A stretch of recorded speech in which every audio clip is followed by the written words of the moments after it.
Et ils feront pour moi un sanctuaire et j'habiterai au milieu d'eux. Exode 25:8. Après la sortie des enfants d'Israël d'Égypte, ce fut là le premier message que Dieu adressa à son peuple par l'intermédiaire de Moïse. Dieu dit, ils me feront un sanctuaire et j'habiterai au milieu d'eux. Là, je pourrai les aimer et être librement aimé à tout jamais par eux. Dieu a accompli beaucoup de miracles et il a manifesté toute sa puissance en faveur des Israélites en Égypte. Mais il ne vivait pas au milieu d'eux. Il leur demandait à présent d'apporter tous les matériaux en vue de lui construire une maison afin de vivre au milieu d'eux. Ce que Moïse a construit au désert n'est qu'une ombre de ce que le Seigneur Jésus-Christ construit ici-bas. Une maison qui ne s'écoulera jamais. Hébreux 8:5. C'est dans ce but qu'il nous a sauvés. Tout chacun d'entre nous, aussi faible et insensé qu'il puisse être, a sa part dans l'édification de cette maison.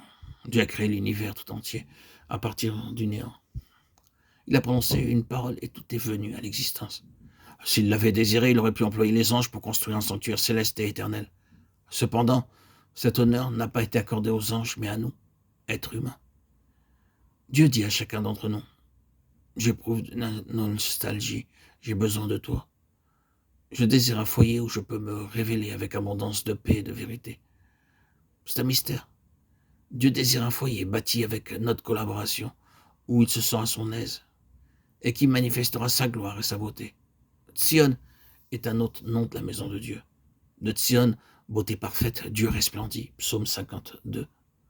La beauté de Dieu ne peut être vue que par le moyen de Sion. Le terme église qui figure dans Éphésiens 3, 10 et 21 ne désigne pas une construction terrestre.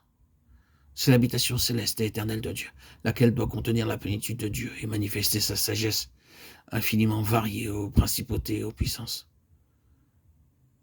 Tous ces différents noms tels que sanctuaire, habitation de Dieu, maison de Dieu, Sion et l'Église se rapportent à la même chose.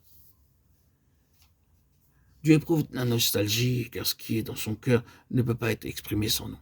Exactement comme nous aimons retourner au foyer pour partager avec nos bien-aimés toutes nos pensées, tous nos fardeaux qui ne peuvent pas être exprimés à d'autres. Dieu aussi désire partager avec nous son amour et ses pensées.